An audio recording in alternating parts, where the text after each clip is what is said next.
여기 찬양하시는 분들도 참 뜨겁게 하나님을 찬양하는데 저는 여기 와가지고요 한국의 소망을 발견했습니다. 바로 이렇게 깨어있고 기도하는 이 무리를 하나님께서 기뻐하실 줄 믿습니다. 전 세계에서 한국 선교사가 가는 그곳에는 놀라운 이적과 기사가 일어납니다. 왜냐하면 한국 선교사님은 죽으면 죽으리라 정말 오지에 들어가가지고 그렇게 부르짖으면서 기도하면서 성령 충만해가지고 손을 얹으면 막 귀신이 나가고 병이 낫고 난리가 나는 거예요. 그러니까 이 필리핀이나 인도네시아나 이 아시아권에 캐톨릭이 200~300년 전부터 들어와서 털을 잡고 있거든요. 그 사람들이 막 위협을 느껴요. 얼마나 우리 이 한국 선교사님들이 그 오지에 들어가가지고 200~300년 된 그 캐톨릭이 뿌리 받고 있는 그곳에서 선교사 한 분이 들어가면요 캐톨릭은 문을 닫습니다. 그래서 그들이 위협을 느끼고 바티칸에다가 편지를 보냅니다. 이메일을 보냅니다. 한국 선교사 때문에 우리가 또 문을 닫았습니다. 여기저기에서 한국 선교사를 제일로 무서워합니다. 저도 미국에서 40여 년을 살았지만 한국 선교사님만큼 말씀 충만, 기도 충만, 성령 충만한 분이 없어요. 한 사람만 들어가면 그 마을이 뒤집어집니다. 300~400년 된 그 캐톨릭이 문을 닫아요. 왜냐하면 거기는 종교에 꽉 쪄들어 있는 우상 숭배, 정말 사탄이 지배하는 곳 아닙니까? 빛이 들어갔는데 어둠이 쫓길 수밖에요. 그래서 그곳에서 300~400년 동안 신부가 미사를 드리고 마을에서 축제가 일어나면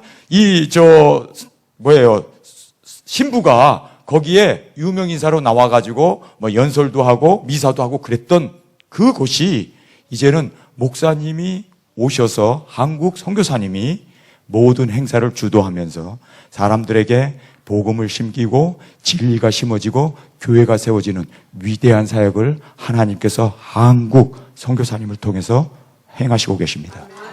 저는 선교지를 매년 돌아다니면서 그 현장을 목격했습니다. 놀라운 일이 벌어집니다. 정말 이러한 일들이 저들에게는요, 저들이 누군지 알죠?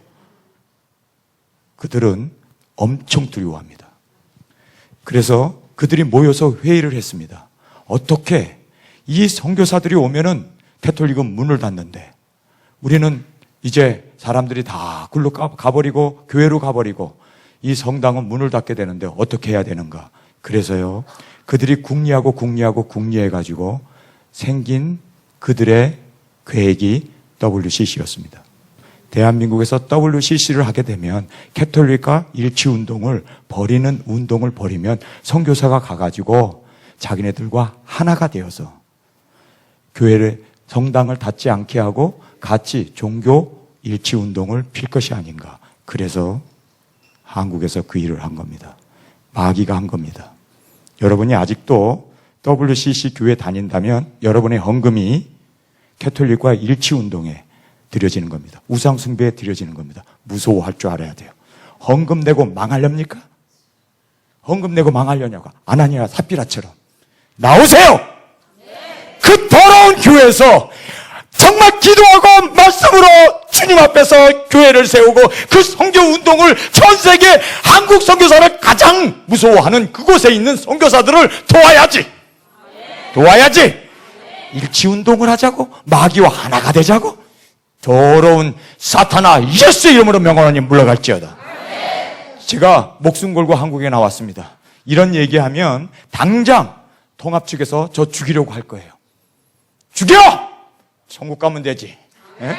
여러분 저 따라 하시기 바랍니다. 눈 감으면 예수님이 보이고 눈을 뜨면 천국일세. 무슨 종교일지요?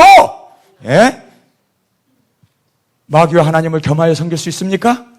길이요 진리요 생명이신 예수 그리스도 이름 외에는 천하에 구원 얻을 다른 이름을 주신 적도 없고 오직 예수님만이, 오직 우리는 기도와 말씀과 그리고 성령으로 우리가 전 세계를 변화시킬 수 있는 대한민국이 바로 그 중심에 있다는 것을 알기 때문에 한국교회를 무너뜨리려고 여러분 정말 정신 차려야 돼요. 우리 한국교회가 무너지면 세계 선교도 무너지는 거예요. 한국교회가 무너지면 정말 우리 한국교회에서 단일 국가로서는 가장 많은 선교사를 2만 5천 명을 파송하는 대한민국이 무너지면 세계의 그 많은 땅끝까지 복음을 전파하는 그 일을 누가 감당할 수 있겠습니까? 여러분이 기도하고 우리가 깨어있는 우리가 뭉쳐야 되고, 그리고 깨어있는 교회에 여러분이 함께 가서 그곳에서 선교의 일꾼들을 기원해가고, 그리고 선교사를 후원하고, 그리고 그 선교사를 통해서 전 세계가 복음화될 수 있는 그 귀한 사역을 감당할 수 있는 저와 여러분이 되시길 주님의 이름으로 축원합니다. 두 번째는 뭔지 아세요?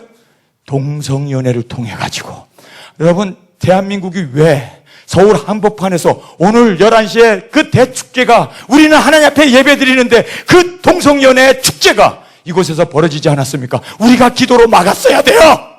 정말 주님 앞에 부르짖으면서 기도로 나갔어야 합니다. 이런 정말 패역한 세대에 우리가 살고 있습니다. 성도 여러분, 우리가 깨어야 돼요. 정말 주님의 뜻을 분별하고 이제는 전 세계에 파송되어 있는 선교사들을 위하여 우리가 합심해서 기도해야 합니다.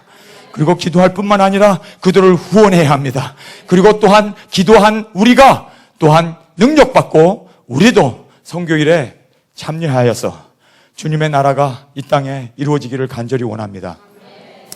요즘 메르스로 인해서 대형교회에 이번 주일 예배에 반도 안 찼다고 그래요. 근데 여기는 웬일입니까? 여긴 대한민국 아닙니까? 대한민국이 아닙니까? 마스크 한 사람 아무도 없네. 지금 대형교회에서는 마스크 한 사람이 반이 넘었다고 그래요. 그들은요, 정말 종교인일 뿐이지 죽음 앞에 두려워합니다. 질병 앞에 두려워합니다. 근데 우리는 이럴수록 더 모이기에 힘쓰고 더 주님 앞에 나오고, 정말 우리는 하나님의 인 받은 자는 결코 세상이 해할 수도 없고 어떤 질병이나 어떤 흉년이나 궁핍이나 어떤 환난도 하나님의 인받은 자를 해할 수 없도록 하나님이 지켜주실 줄 믿습니다. 하나님의 인을 받아야 돼요. 근데 하나님의 인을 받는데, 여러분 에스겔서 6장에 보면은 거기 하나님의 인을 받는 세 가지 비결이 나옵니다. 하나님 인만 받으면 우리는 해함을 받지 않아요. 어떤 어려운 가운데도 우리는 들림을 받을 수 있습니다. 우리는 주 앞에 온전한 자로 영과 혼과 몸이 온전히 주님 앞에 보존받고 주님 앞에 잘했다 칭찬받는 자로 하나님의 인을 받는 자는 해하지 말라 하더라. 여러분, 하나님의 인만 받으면 뭐 에볼라가 돌던 사스가 돌던 메르스가 돌던 그게 우리와 무슨 상관이 있습니까? 우리 우편에 10만 명이 쓰러져 죽고 100만 명이 죽는다 할지라도 나는 여호와로 인하여 강건하여지고 주님의 뜻을 쫓아서 우리는 승리하는 자가 될 줄 믿습니다. 인 맞으면 우리는요 걱정할 게 없어요. 그런데 거기에 인 맞는데 세 가지 인 맞는 조건을 말씀합니다. 첫 번째는요, 세상에 패역한 이러한 동성연애라든지 WCC라든지 한국 교회에 있는 대형 교회 200교회가 전부 다 세습했다고 하는 그런 기가 막힌 소식을 우리가 듣잖아요. 자기 겁니까? 교회가 왜 자식에게 세습해? 대기업도 자식에게 세습하면 세상 사람들이 손가락질해요. 아니 여기가 북한입니까? 독재국가입니까? 근데 교회는요 자기의 왕국이기 때문에, 담임 목사가 원로 목사가 독재를 하기 때문에 세습이 가능한 거예요. 교인들 전부 다 눈이 멀어버렸습니다. 진리 가운데 서야 되는데 이 교회가 주님의 것이라면 주님께서 온전히 자신의 종을 세우실 줄 믿습니다. 그런데 그거를 교회 안에는 질서가 있어야 한다고? 그 질서가 인간의 질서요? 자식 여기가 지금 구약입니까? 자기가 레위인입니까? 레위인도 아니면서 무슨 질서? 영적인 질서가 있어야 되고 하나님의 진리의 질서가 있어야 되고 하나님의 인도하신 가운데 우리가 온전히 순복할 때 하나님께서 지금요 한국교회는 제가 와서 보니까 정말 바닥을 치고 있어요. 세상 사람들이 교회를 걱정할 만큼 지금 교회가 혼탁하고 있습니다. 지금 성경책 끼고 다니면 누가 뒤통수를 칠지 모를 정도로 기독교인들을 혐오합니다. 왜 그래요? 성경책 끼고 다니는 게 겁이 나 이게. 에? 여러분, 세월호 때문에 정말 빛과 소금을 전해야 할 그 세월호 선장이 나 살려라 도망가는 통에 기독교인들이 그 사람들이요, 세상 사람들은 이 사람이 구원파인지 장로교인지 감리교인지 설교교인지 우리 이마에 써있지도 않으니까 성경 갖고 다니면 다 기독교로 알고 다 그렇게 증오심을 갖고 있다는 거예요. 그만큼 지금 기독교가 추락했습니다. 정말 우리가 회개해야 돼요. 여러분, 입 맞는 비결은 지금 세상에 벌어지는 일을 보고 가슴을 치면서 그 세상에 벌어지는 일을 애통하는 자, 눈물을 흘리면서 애통하는 자를 하나님은 인을 쳐 주시겠다고 말씀하고 있습니다. 여러분, 기도해야 돼요. 하나님의 인을 받는 방법은 세상에 되어지는 이 대한민국의 이 부패한 교회가 타락한 이 모습을 보면서 가슴을 치면서 울면서 통에 자복하는 그 일이 일어나야 돼요. 아니, 저는 고등학교 때 미국 갔어요. 미국에서 고등학교 나오고 거기서 대학 나오고 거기서 신학교 나오고 저는 한국에 연관이 없는 사람이에요. 사실 한국에서는 17살 때까지밖에 안 살았어요. 미국에서는 2배 이상을 살았습니다. 40년 이상을 살았어요. 지금 42년째 살고 있습니다. 그러니까 저는 사실 한국과 떨어져 있는데 여기는 저의 모국이잖아요. 저는 저희 교회에서 눈물을 흘리면서 외치면서 우는 이유가 우리 대한민국 때문에, 우리 한국 교회 때문에. 전 목사는 왜 그렇게 소리를 팍팍 지르느냐고. 왜 지를까요? 답답해서 그래요. 주님의 입술과 주님의 심장이 되어서 하나님, 우리 대한민국 고쳐주세요. 우리 대한민국이 그 많은 선교사를 파송하고 대한민국에 그 많은 하나님의 일꾼들이 일어나야 되는데 마귀가 이거를 알고 이 대한민국을 무너뜨리기 위해서 지금 부패로 교회가 다 타락하고 세속화되고 자유주의 실학에 푹 빠져가지고 칼빈주의에 한 번 구원은 영원한 구원이라고 그렇게 정말 무장 해제를 시켜놓음으로 말미암아 거룩하고 성결하고 정말 피 흘리기까지 싸워야 되는데, 여러분, 성결하게 산다는 게 이게 쉬운 겁니까? 목숨 거는 일이에요. 예? 여러분, 자동차 타다가 깜빡 졸면 죽잖아요. 그렇죠? 깜빡 조는 것도 죽이는데 신앙에 잠을 자게! 신앙에 잠을 자면 어떻게 됩니까? 우리는요, 무장 해제가 되었기 때문에 마귀가 그냥 우리를 삼켜버려요. 그냥 죽여버려요. 마귀에게 끌려갈 수 없어요. 그러니까 우리는 깨어 있어야 돼요. 깨어서 정말 주님이 오시는 그날을 바라보면서 근신하면서 그렇게 하나님 안에서 정말 우리가 성결하게 죄와 피 흘리기까지 싸울 수 있는 두렵고 떨림으로 너의 구원을 이라고 바울은 이렇게 얘기합니다. 그분은요, 신약 성경의 과반수를 쓴 사람이에요. 그렇지 않습니까? 신약 성경을 쓴 사람이고 이방 교회의 사도예요. 이적과 기적을 엄청나게 행했던 분입니다. 죽으면 죽으리라 나의 달려갈 길을 끝까지 달려가면서 자기의 생명을 조금도 아끼지 않았던 그러한 사도였습니다.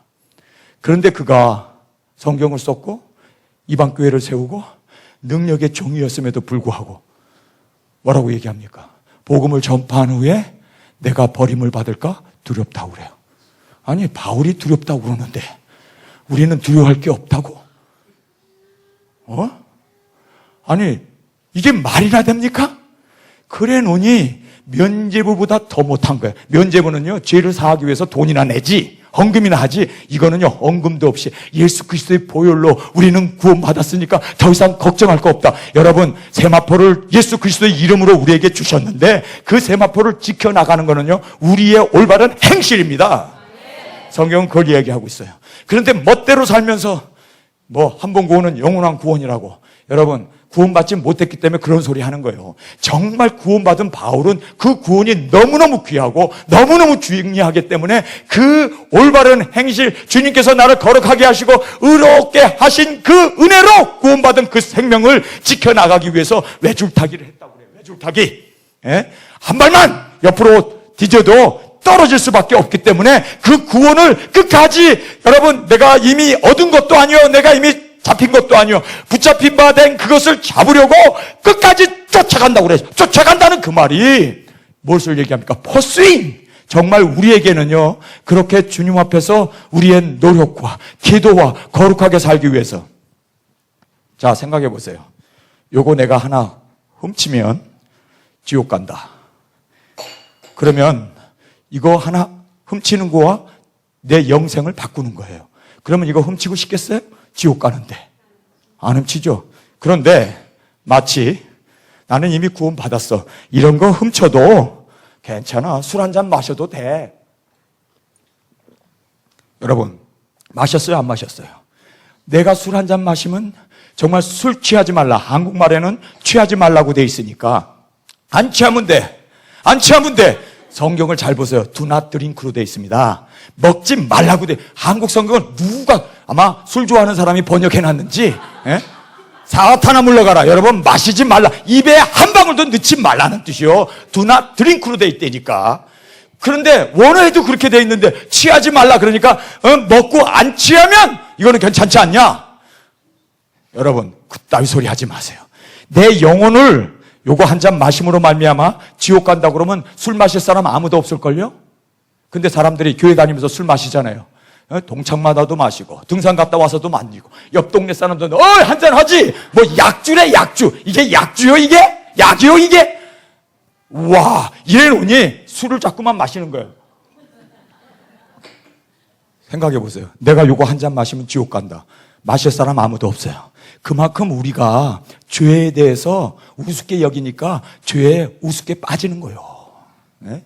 조는 거 이거 운전 잘못하면 대형 사고가 난다. 내 생명 우리 가족 다 날아간다. 그러면요 옆구리를 꼬집어 가면서라도 정말 막 문 열었다 닫았다 하면서 우리가 잠을 깨잖아요. 잠자면 죽으니까 온 가족이 교통사고로 죽으니까 여러분 그렇게 두렵고 떨림으로 너희의 구원을 이루어 가라. ing 진행형으로 그렇게 말씀하고 있기 때문에 우리는 무장해제하면 안 돼요. 졸면 대형 사고고 나만 죽나? 주위에 있는 많은 사람들도 같이 대형 사고로 함께 참사를 당하는데 여러분 정말 우리는 정신을 차려야 돼요. 그날이 가까움을 볼수록 머리를 들라. 그날이 가까움을 볼수록 정결하게 정말 주님 앞에 거룩한 신부로 세움을 받는 저와 여러분이 될 수 있기를 간절히 주님의 이름으로 축원합니다.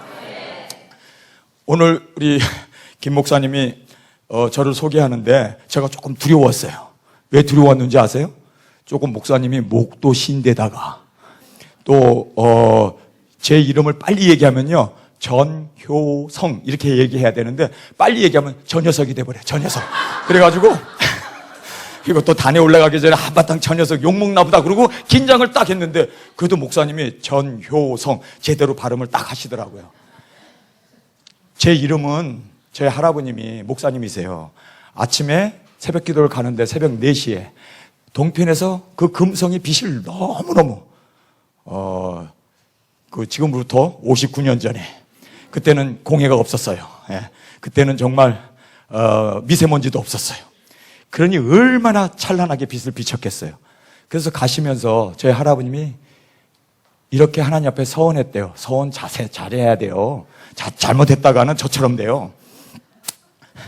저희 할아버님이 이번에 하나님께서 우리 맏딸이 아이를 낳으면 그 이름을 새벽별 효성이라고 지어야겠다. 얘는 주님이 오시는 길을 준비하다가 태양이 떠오르면 이제 죽어야 하는 마지막 이제 주의 종으로 주님 그렇게 바칩니다. 그래서 제 이름을 새벽별 별성자 그래서 효성이 됐습니다. 그래서 저는 저희 할아버님이 효성아 효성아 부르시면서 저를 무릎에다 앉혀놓고는 이렇게 얘기를 하시더라고요. 효성아 너는 이제 주의 종이 돼야 돼. 목사가 돼야 돼. 저는 어려서부터 할아버지한테 그렇게 말씀을 들으면서 자랐어요. 그러면서 이렇게 이야기하시더라고요. 너는 예수님이 오시는 그 동편에 태양이 떠오른다는 것을 어두운 하늘에 길 잃은 사람들에게 가리키고 빛을 전하다가 태양이 떠오르면 너는 사라져야 돼. 세례 요한처럼 너는 순교해야 된단다. 근데 어렸을 때 순교가 뭔지는 몰랐어요. 뭐 순댓국 정도로 알았어요. 순교? 뭐 좋은 거 뭐 먹나 보다 그랬어요. 근데 오늘 우리 김 목사님이 저한테 전 목사님 순교할 줄 믿습니다. 그러니까 또 몇 분이 아멘 하더라고. 그런데요, 저는 기분이 안 나빠요. 순교는 영광이고, 순교는요, 예수님의 따라가는 길이고, 순교 못해서 저희들이 정말 그렇게 주님 앞에 나 순교할래요. 여러분, 잘 들으세요. 어차피 여러분 태어나면 다 죽게 돼 있어요. 한 번 태어나서 한 번 예수 믿어요. 그런데 다 죽어요. 안 죽을 사람 있습니까? 예수 믿는다면 뭐 안 죽는다? 천만에 예수님도 죽었는데. 다 죽어요. 죽는데 아파서 병들어서 늙어서 치매 걸려서 노안으로 죽지 말고 이 생명 나를 위하여 구원해 주시고 나에게 이 귀한 생명을 주시고 나에게 사명을 주신 그분을 위해서 우리 한번 멋지게 주님 앞에 드리고 싶지 않으세요? 예수님, 나를 구원해 주시기 위해서 예수님이 십자가에 죽었는데 내가 주님 앞에 드릴 수 있는 것은 내 생명 하나 주님의 제물로 드리겠습니다. 예수님 받으세요. 저희 어머님이요 92세예요. 지팡이 짚고 다녀요. 저희 어머님은 처녀라고 얘기하면 안 되지. 날 낳았으니까. 저희 어머님은요 결혼하셔서 전도사로 위암이 걸리고 자궁암이 걸려가지고 죽고 살지 못한다는 의사 진단을 받고 배를 쬐는데 이게 완전히 암덩어리고 다 몸에 전이가 되어서 그냥 꾸며버렸어요. 그리고 죽으라고 그냥 퇴원시켰습니다. 저희 어머님은 저에게 짐 들고 보따리를 들고 기도원에 가서 기도하다가 죽겠다고 저는 어머니를 엉엉 울면서 뒤따라갔어요. 삼각산에 올라가셔서 거기서 어머님이 여성아 천국에서 보자. 나 여기서 죽거들랑 가족들에게 연락하고 그리고 마지막 유언을 하고 거기서 금식으로 물도 못 마시면서 하나님 앞에 계속 울기만 하더라고요. 저는 어려서 어머님의 그 우는 거를 보면서 정말 저도 많이 울었어요. 내가 이 어린 나이에 어머니를 작별해야 되는구나. 어머니 이제 죽는구나. 그런데요 하나님께서 기적적으로 살려주셨어요. 저희 어머님이 위암, 자궁암에서 다 나으신 거예요. 그런데 그냥 낫는 게 아니라 능력까지 받아버린 거예요. 그래서 아픈 사람에게 손을 얹으면 막 귀신이 나가고 병이 났고 막 난리가 나는 거예요. 그 기도원에서 전진 선생님이라는 분이 계셨어요. 그때 원장님으로. 저는 그때 어렸을 때인데도 그 기억이 잘 나요. 근데 그 전진 선생님이라는 분이 원장님이 그냥 막 난리가 난 거예요. 숙자가 살아났다고. 저희 어머님이 김자, 숙자, 자자세요. 살아났다고 그냥 막 난리가 난 거예요. 그러니까 사람들이 막 줄 서서 안수를 받는데 그때요 엄청난 이적과 기사. 그 당시에는 병원이 별로 시설이 없어서 대부분 병 걸려갖고 많이 죽거든요. 근데 막 살아나는 거예요. 막 그냥 막 애 못 나가지고 막 그런 사람도 안수하면 막 10개월 후에는 막 애를 낳고 막 난리가 난 거예요. 그러니까 저희 어머님이 갑자기 인기 부흥 강사가 돼버리신 거예요. 기도원에서 죽으려고 했던 분이. 그래서 거기에서 저희 어머님이 우리 집 근처에서 부흥회를 한다는 거예요. 그래서 제가 저희 어머님 가방 들고 따라갔어요. 그래서 제일 앞자리에 앉아가지고 어머님의 아이고 이거 녹음을 해야 되는데 누르질 않았네. 여러분 내 나이 대 보세요. 녹음하고 있죠? 예, 여기 녹음하죠? 예, 요거 제가 그러면 받아다가 이 간증을 다운해야 될 것 같아요. 그래서 여러분 많은 분들이 좀 들으실 수 있도록. 저희 어머님이요 거기에서 부흥회를 하시는데 저는 어렸을 때 계시록 어려운 책으로 생각하고 읽어본 적도 없어요. 근데 저희 어머님이 집회를 하시는데 계시록을 여시고 앞으로 이 세상에 많은 두중인들이 일어난다. 전 세계에 예수님 오시기 전에 대부흥의 역사를 이루게 된다. 그것을 유대인들은 선민 역사라고 하고 이방인들 우리는 두초때 우리가 바로 이 사명을 감당해야 한다. 저희 어머님이 그 설교를 하시는 거예요. 저는 제일 앞에 앉아가지고 두중인이 뭔지 두 선지자의 그 사명이 뭔지 저는 뭔진 몰라도 순교하라고 그러면 순댓국으로 알았던 것처럼 그냥 복음을 전하라는 그 말씀을 듣고 저는 어떤 생각이 들었냐면요. 하나님 나 두중인 할게요. 하나님 나 두초때 할게요. 나 땅끝까지 복음을 전하는 주의 종이 되겠습니다. 어렸을 때 눈물을 흘려가면서 기도를 했어요. 그런데 드디어 50년 만에 이 주님이 오시는 이 길을 전하게 되고 계시록 책도 나오게 되고 그리고 여러분들과 인터넷에서 만나게 되고 그리고 이 두중인 사역을 감당할 수 있는 이 길을 하나님께서 50년 동안 기도한 저를 통해서 드디어 이 일을 하시기를 원하십니다. 여러분 계시록 7장을 피시고 여서서 함께 말씀을 살펴보기를 원합니다. 시간이 많으면 이 계시록 강해를 한번 이 새노래교회에서 한번 쫙 했으면 좋겠습니다. 아멘 소리가 적네. 크게 해야 우리 목사님이 아멘하고 여러분 앞에 설 수 있게 해주시지. 요한계시록 이 7장의 말씀을 보면 2일 후에 내가 내 천사가 땅 내 모퉁이에 선 것을 보니 땅의 사방의 바람을 붙잡아 바람으로 하여금 땅에나 바다에나 각종 나무에 불지 못하게 하더라. 내 천사가 이 세상에 부는 바람, 지금 전쟁 날 것 같고 뭐 메리스라고 하는 이런 이상한 괴질이 돌고 있고, 뿐만 아니라 아프리카 같은 데는 에볼라라고 하는 균이 창궐하고 있고, 뭐 여러 가지 일들이 많이 일어나요. 마치 당장이라도 뭐 북한에서 남한 공격할 것 같고, 뭐 남한에서 북한에 대해서 뭐 응징할 것 같고, 뭐 미국이 뭐 여러 가지 그런 탄저군 같은 거 가져와고 막 뿌릴 것 같고 난리가 치지만 걱정하지 마세요. 사방에 바람을 잡고 있는 분이 계십니다. 누굽니까? 내 천사가 바람 불지 못하게 해요. 바람은 곧 환란입니다. 전쟁입니다. 세상에 부는 이 바람은 엄청난, 왜냐면요, 유브라데 강에 결박해 있는 네 천사를 놓아줘서 바람을 불게 했는데 거기에서 그 년, 월, 일시에 사람 3분의 1이 죽는 3차전이 일어납니다. 그래서 여기에 보니까 7장 1절에 바람 불지 못하게 하고 있습니다. 얼마나 감사합니까? 여러분, 전쟁의 소용돌이나 소문이나 난리 이런 것에 대해서 요동하지 마세요. 아직은 때가 아닙니다. 왜 전 목사는 그렇게 얘기하느냐? 여러분, 2절부터 보면은 그 이유가 있습니다.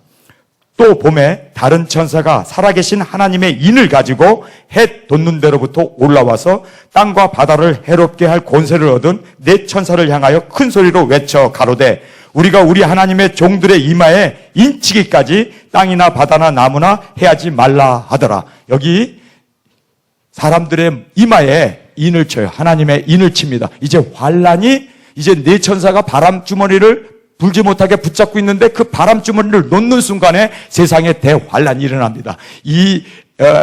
엄청난 에볼라와 같은 그러한 슈퍼박테리아와 같은 이런 박테리아가 확 이 땅에 벌어지고, 그리고 그 년, 월, 일시에 사람 3분의 1이 죽는 엄청난 재난이 우리에게 닥치게 됩니다.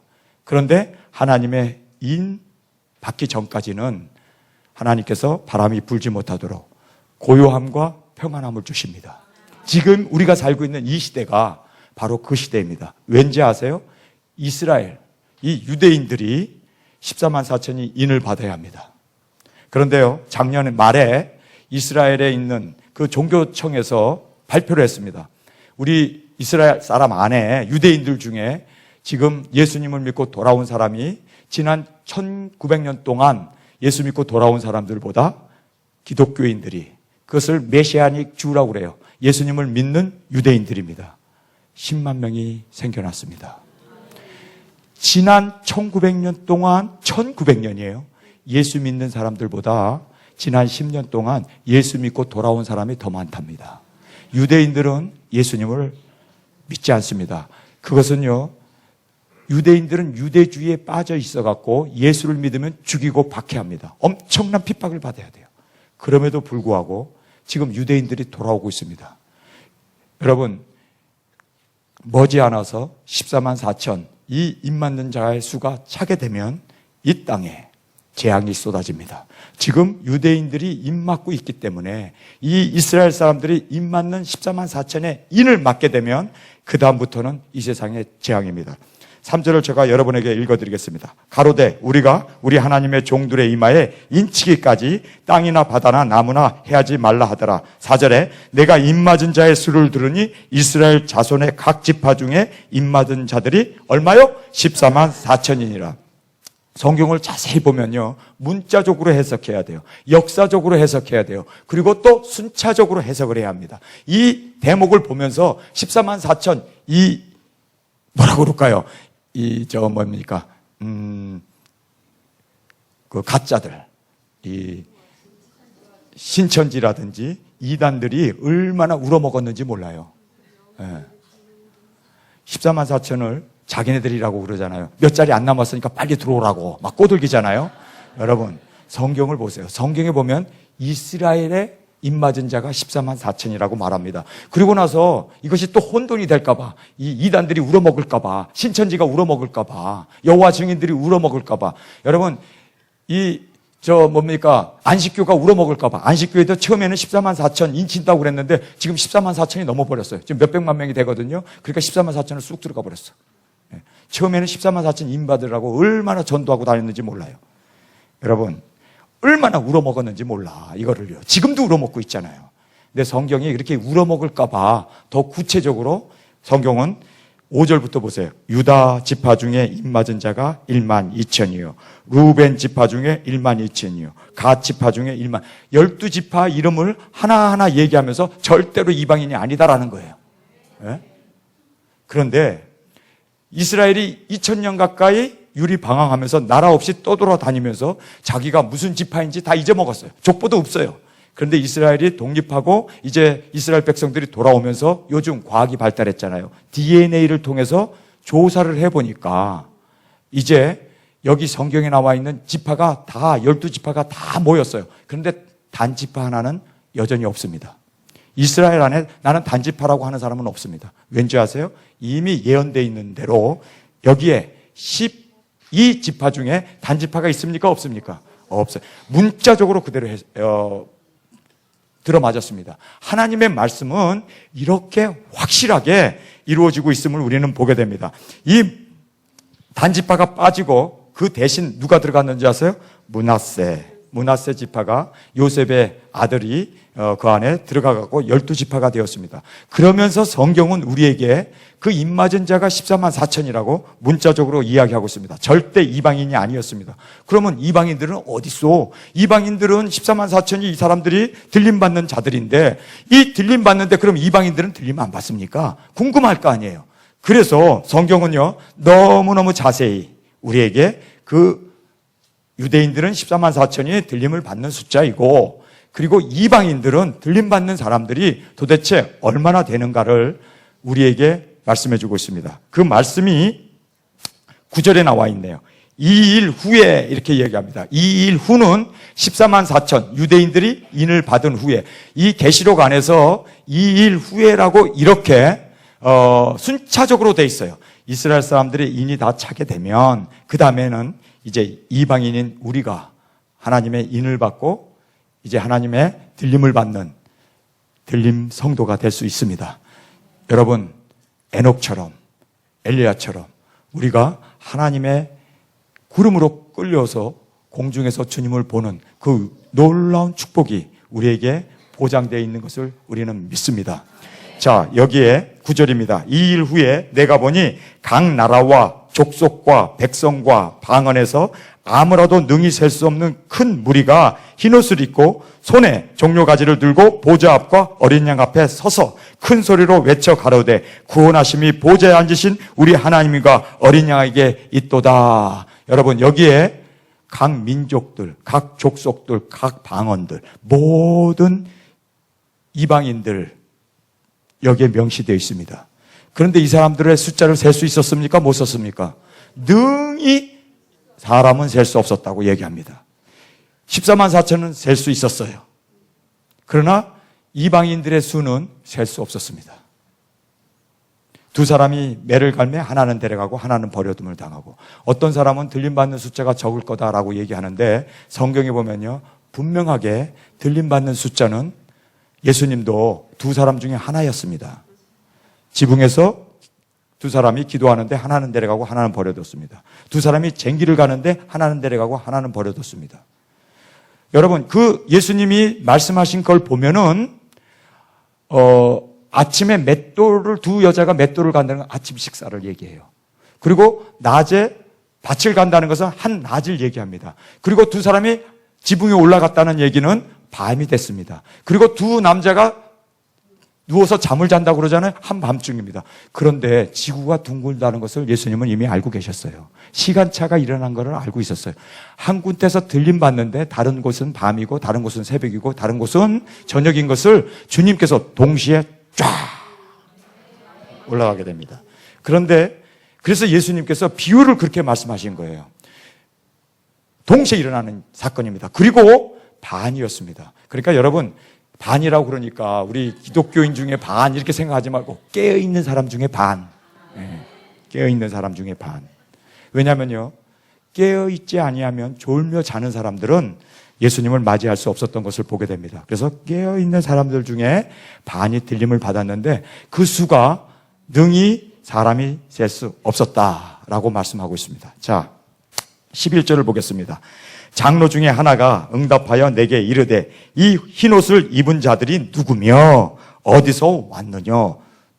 여러분, 우리가 질문해야 할 것을 장로님이 그냥 그 흰물이 그들을 바라보면서 와, 입 벌리고 가만히 있는 요한에게 야, 그러고 가만히 있지 마. 질문 좀 해. 그러면서 장로님이 오히려 요한에게 물었어요. 사실 요한이 물어야 할 질문인데. 그렇잖아요? 장로가 친절하게 질문을 요한에게 물었습니다. 그랬더니 요한이 11절에 14절에 우리 한 목소리 읽겠습니다. 시작. 내가 가로되 내 주여 당신이 알리이다 하니 그가 나더러 이르되 이는 큰 환난에서 나오는 자들인데 어린 양의 피에 그 옷을 씻어 희게 하였느니라. 여기에 우리에게 강조하는 말씀은 큰 환난은 Great Tribulation, 대환난이거든요. 근데 대환난 전에 나온다고 그래요? 에서 나온다고 그래요? 아니면 다 지난 후에 나온다고 그래요? 에서라고 그래요. 여기에 에서라고 하는 이 에크라고 하는 그리거는 거기 가운데에서 나온다라는 뜻입니다. 그래서 우리가 너무나 환난 전에 들림받는다는 거 저는 여러분에게 분명하게 말씀드립니다. 그날과 그 시는 아버지께서 정하신 일이에요. 하나님께서 정하실 일이에요. 너희는 제자들이 승천하기 전에 예수님에게 묻잖아요.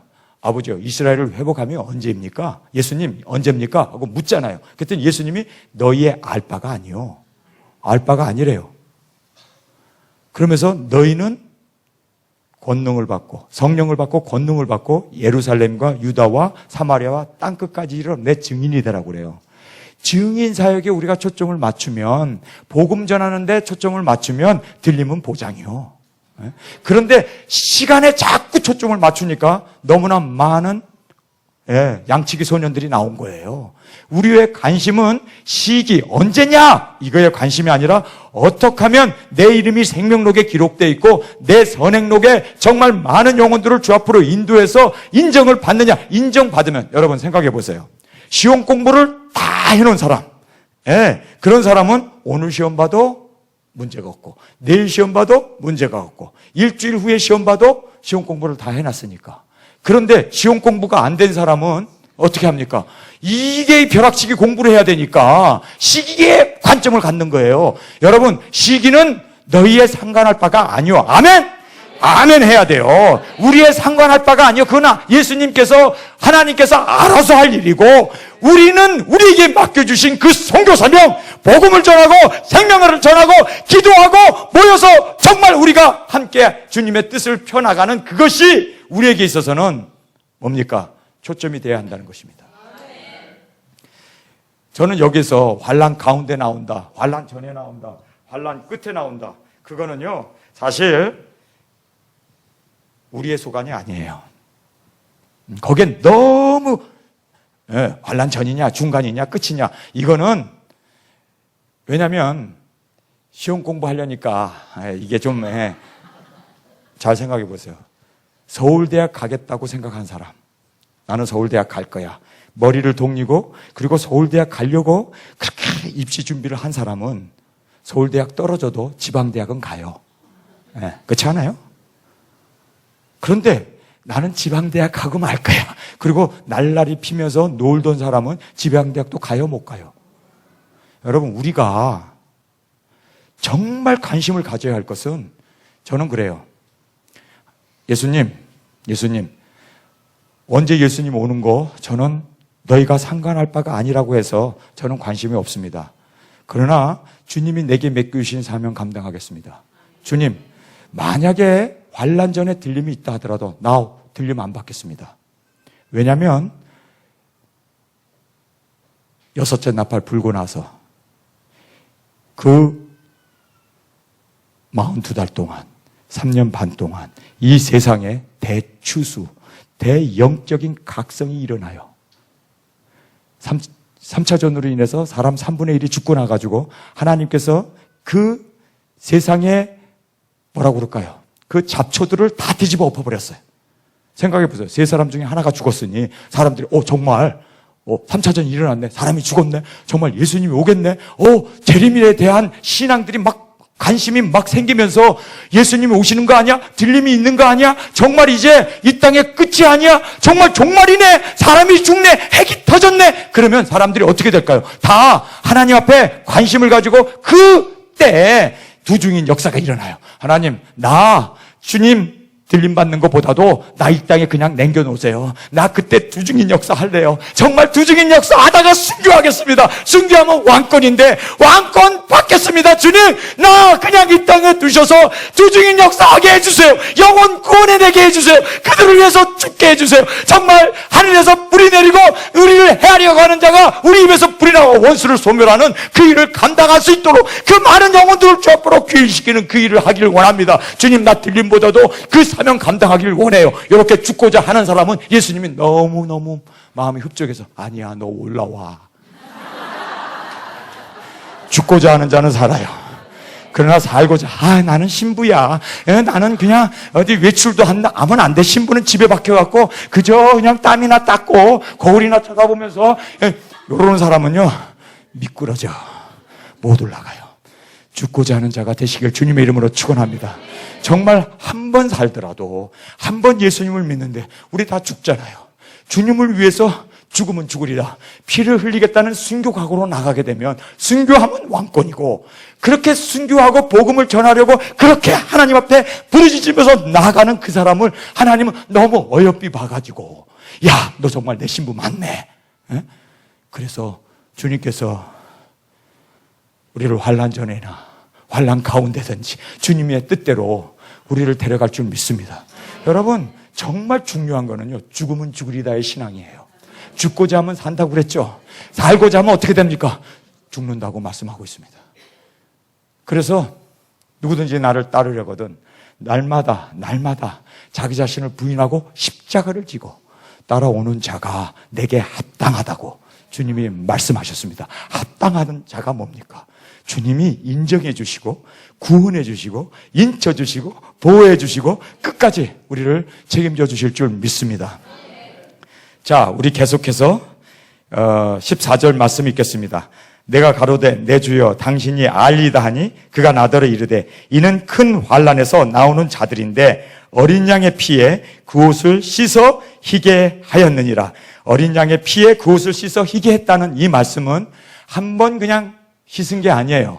여기 한국 성경에는 그냥 반복적으로 씻었는지 한 번 씻었는지 그거에 대한 명료한 그 해답을 얻을 수가 없지만 여기 보면요, 계속해서 날마다 예수님 앞에 정결한 신부로 예수 그리스도의 보혈 앞에 하나님 주님이 언제라도 오실 때 우리가 흠도 티도 없이 주님 앞에 성결한 자로 그렇게 세움을 받기를 원합니다 하고 날마다 자기 자신을 돌아보며 회개하고 날마다 자기 죄로 인해서 가슴을 치면서 우는 그들에게 주님께서는 인을 쳐주세요. 여러분, 십자가로 날마다 우는 자에게, 그리고 이 세상에 죄악이 관영한 걸 보면서 가슴을 치는 자에게 인을 쳐주십니다. 뿐만 아니라 인 쳐주는 세 번째가 에스겔서 6장에 나와 있는데 그들이 누구냐면요, 중보하는 사람이었습니다. 하나님, 이렇게 해서 이스라엘 사람들을 다 죽이렵니까? 그리고 중보했던 에스겔 선지는 살아남았습니다. 중보자들은 하나님께서 책임져 주십니다. 인을 쳐주십니다. 그리고 끝까지 그 중보자를 통해서 하나님께서 이 땅 고쳐주시고 그 복음 사역을 감당하게 해주시는 것이 성경의 가르침입니다. 그러면서 15절을 읽겠습니다. 그러므로 그들이 하나님 보좌 앞에 있고 그의 성전에서 밤낮 하나님을 섬김에 보좌에 앉은 이가 그들 위에 장막을 치시더라. 하늘나라는 장막이 있는 곳이 아니거든요. 그리고 여기 장막을 쳤다는 얘기는 임시로 우리에게 주시는 하늘의 처소였습니다. 우리가 공중으로 끌어올려서 그 장막 하늘의 임시 하늘에 거하는 그곳에서 예수님과 함께 혼인잔치를 한 후에 이제 이 땅에 예수님과 함께 천년왕국의 하나님의 백성으로 우리가 예수님과 함께 다스리는 그 날을 성경은 말씀해 주고 있습니다. 16절입니다. 저희가 다시 줄이지 아니하고, 다시라는 말을 했다는 얘기는요, 줄였다는 이야기입니다. 그리고 목마르지 아니하고, 목이 말랐기 때문에 그들은 유리방황하고 정말 환난 가운데 어려움을 당했기 때문에 이제는 주님께서 목마르지 않게 해주시고 해나 아무 뜨거운 기운에 상치 아니하리니, 다시라는 말이, 그래서 환난 없는 것이 아니었던 것을 보게 됩니다. 그 다음에 17절에 이는 보좌 가운데 계신 어린 양이 저희의 목자가 되사 생명수 샘으로 인도하시고 하나님께서 저희 눈에서 모든 눈물을 씻어 주실 것임이라. 이제 중요한 8장 1절을 오늘 제가 여러분에게 강조하기 위해서 제가 7장을 읽은 겁니다. 여러분, 8장 1절에 오늘 여기서 찬양하다가 나팔을 불었죠. 무! 비슷하네. 무! 하고 나팔을 불었잖아요. 그 나팔을 7천사가 나팔을 딱 들고 불려고 준비를 딱 하고 있었습니다. 그런데요, 나팔 불기 전에 지금 우리가 살고 있는 이 시대가 바람주머니를 붙어잡고 있고, 그리고 나팔 불기 전에 8장 1절에 요 때입니다. 7째 인을 뗄 때 하늘이 반시 동안쯤 고요하더라. 반시 고요했습니다. 지금 천사가 유대인들의 인을 치고 있고 이방인들 우리에게 인을 치고 있습니다. 들림받을 사람들을 인을 치고 있습니다. 여러분, 그런데 어떤 사람이 인이 받는 줄 아세요? 8장 1절에 그 인 받는 사람들이 누구인가를 말씀해 주고 있습니다. 8장 1절에 7째 인을 떼실 때 하늘이 반시 동안쯤 고요하더라. 반시라면 긴 시간은 아닙니다. 조용한 시간이에요. 지금 우리가 살고 있는 이 시간이 뭐 10년, 20년 갈 것 같아요? 아니에요. 조용한 이 시간은 반시간에 불과합니다. 우리는 이 반시를 얼만큼이라고 예상할 수 없어요. 왜냐하면 하늘에서 고요한 반시이기 때문에. 유대인들의 인이 지금 10만 명이 찼다고 그래요. 이방인들의 능히 사람이 셀 수 없는 입맞은 자의 수가 차게 되면 이제 나팔이 붑니다. 그런데 나팔 불기 전에 인을 쳐야 하기 때문에 인치기까지 세상에 바람이 불지 못하게 하늘도 조용하고 땅도 조용했습니다. 지금 우리가 살고 있는 이 시대가 바로 이 시대입니다. 조용하죠? 지금만큼 살기 좋을 때가 없잖아요. 여기에서 둘로 갈라져요. 세상이 살기 좋다. 전쟁도 없다. 돈만 벌면 여기가 천국이다. 그래서 돈 하다가 돈을 따라가다가 도는 사람이 있고, 정말 이때 이 조용한 시간에 인을 받아야겠구나. 하나님의 인침을 받아야겠구나. 14만 4천은 유대인들이고 천사가 인간이 감히 셀 수 없는 그 수많은 무리들을 하나님께서 지금 인을 치시고 그들을 들림으로 데리고 올라가셔야 되는데 바로 여러분이 되어야 할 줄 믿습니다. 그런데 여기에서 우리에게 자격을 얘기해 주고 있어요. 누구냐면 8장 2절을 보겠습니다. 내가 보매 하나님 앞에 시위한 7 천사가 있어 7 나팔을 받았다. 이 7 나팔을 불려고 천사들이 이제 7 나팔을 입에 대고 준비하고 있었습니다. 나팔을 다 받았습니다. 그런데 3절에 보니까 이게 중요한 말씀이에요. 또 다른 천사가 와서 제단 곁에 서서 금 향로를 가지고 많은 향을 받았으니 이는 모든 성도의 기도와 합하여 보좌 앞 금단에 드리고자 함이라. 여기에요, 여러분이 줄을 쳐셔야 할 중요한 대목이 나옵니다. 모든 성도의 기도들과 합하여, 모든 성도들이 기도로 합하여. 여러분, 이렇게 모여서 합심으로 기도하는 그들을 하나님이 인을 치십니다. 울면서 통에 자복하면서 이 땅 고쳐주세요, 중보자로 나서는 그들을 하나님께서 인을 치십니다. 그리고 또한 그렇게 합심해서 기도하는 그들에게 하나님은 능력을 주시고 들림도 받게 하시고, 그리고 이 나팔 재앙에서 우리를 이화해서 보호해 주실 뿐만 아니라, 그리고 이제 이 세상의 모든 족속들에게 하나님의 백성들의 복음을 전파할 수 있기 위해서 하나님께서 우리를 사용해 주실 줄 믿습니다. 기도하는 무리였습니다. 여러분, 정말 그래서 그날이 가까움을 볼수록 너희는 물기에 힘쓰라고 하신 그 말씀이, 그날이 가까울수록 우리 고요하고 조용하고 지금 반 시간 동안 세상에 바람도 불지 않는 이때 하나님께서 우리에게 기도하라고 조용한 시간을 주는데 우리는 돈 버는데 혈안이 돼가지고 세상에서 복 받는 것, 세상에서 잘 되는 기복신앙이나 이 번역신앙에 딱 사로잡혀가지고 돈 벌어야 되는데 무슨 기도, 돈 벌어야 되는데 거기에 완전히 우리의 혼을 다 뺏겨서 우리가 정말 멸망의 길로 가고 있는 우리는 둘 중에 하나예요. 이 조용한 시간에 돈 벌 것이냐, 아니면 이 조용한 시간에 기도하면서 입 맞을 것이냐. 이것은 여러분의 선택이에요. 여러분, 그 누구도 나를 멸망하게 할 사람은 없습니다. 아세요? 어떤 나를 죽인다든지 위협을 한다든지 고문을 한다든지 그것이 무서운 게 아니라요, 정말 무서운 거는요, 내 자신은 나를 파멸시킬 수 있습니다. 이게 무서운 거예요. 내 자신이 무서운 거예요. 내가 예수님을 부인하고 내가 짐승표를 받아버리고 내가 세상 것 따라가고 내가 한눈 팔고 내가 나를 죽일 수 있다는 거예요. 여러분, 이걸 할 때 정말 우리는 이게 무서운 거로구나. 다른 사람은 나를 쪼개가게 할 수 없어요. 마귀도 나를 쪼개가게 할 수 없어요. 그 무엇도 나를 쪼개가게 할 수 없어요. 그러나 내 죄가 주님 앞에 부끄러운 자로 세움을 받고 나를 파괴시킬 수 있다는 겁니다. 여러분, 내 자신이 내 운명에, 그래서 모세는 이렇게 얘기합니다. 하나님의 축복을 택할 것이냐 저주를 택할 것이냐, 너희 앞에 놓여 있다. 너희가 선택하라. 바알을 택할 것이냐 여호와를 택할 것이냐, 너희의 선택이다. 지금 동일하게 이 조용한 시간에 하나님께서 우리에게 묻습니다. 여기에 3절에 나와 있는 이 말씀이 얼마나 중요한, 지금 우리가 살고 있는 이 시대에 지금 모든 성도가 뭐라고 합니까? 기도들과 합하여 보좌 앞 금단에 드리고자 함이라. 여러분, 이 시간에 우리에게 주시는 귀한 이 하나님의 음성을 들을 수 있는 저와 여러분이 될 수 있기를 주님의 이름으로 축원합니다.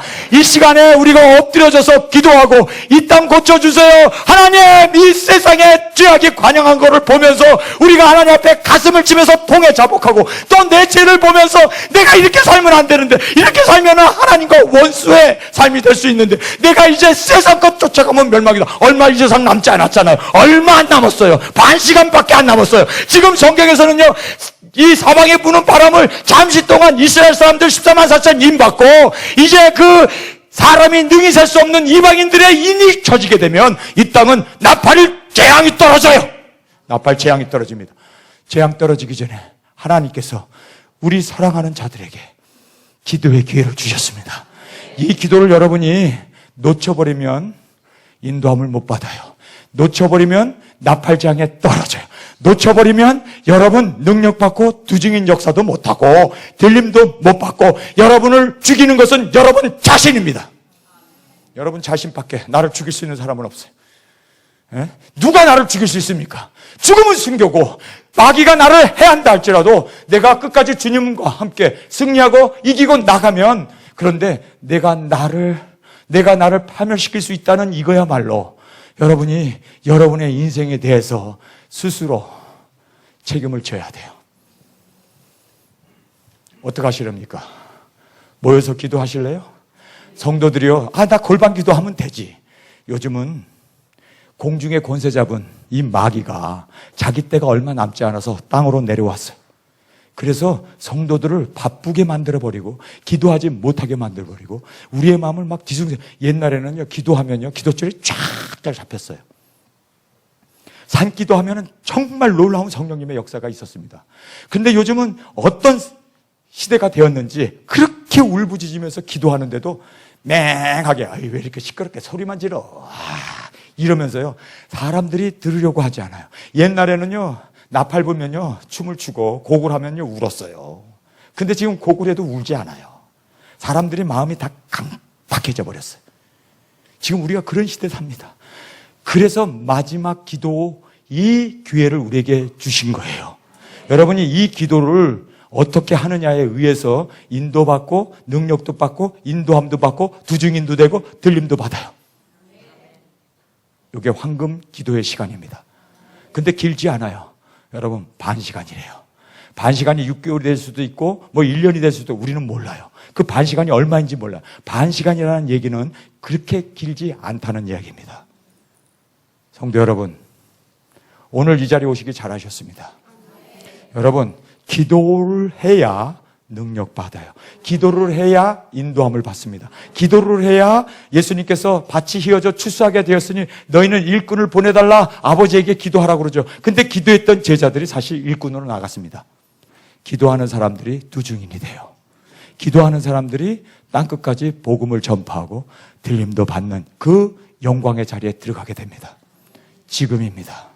지금 우리가 기도하고, 지금 우리가 능력받고, 지금 우리가 통해자복하고, 지금 주님 앞에 꼬꾸라지고, 지금 모여서 이것이 얼마 길지 않아서 이제 이렇게 기도하고 싶어도 기도할 수 없는 시대가 온다는 것입니다. 저는 계시록을 그 10살 때 어머니가 위암과 자궁암에서 나가지고 복음을 전할 때 어린 나이에 그저 아멘 아멘 하고 나 두중인 역사 할래요 하나님 그러면서 계시록에 대해서 관심이 생긴 거예요. 제가 50년 동안 계시록을 연구한 사람입니다. 이거 아멘도 안 하시네.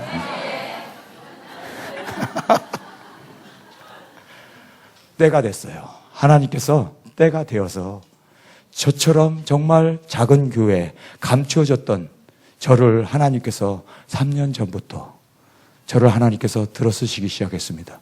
저는 이제요 목숨 다하도록 외칠 겁니다. 이제 주님 오시는 그 길을 전파하다가 저는 장렬하게 순교할 겁니다.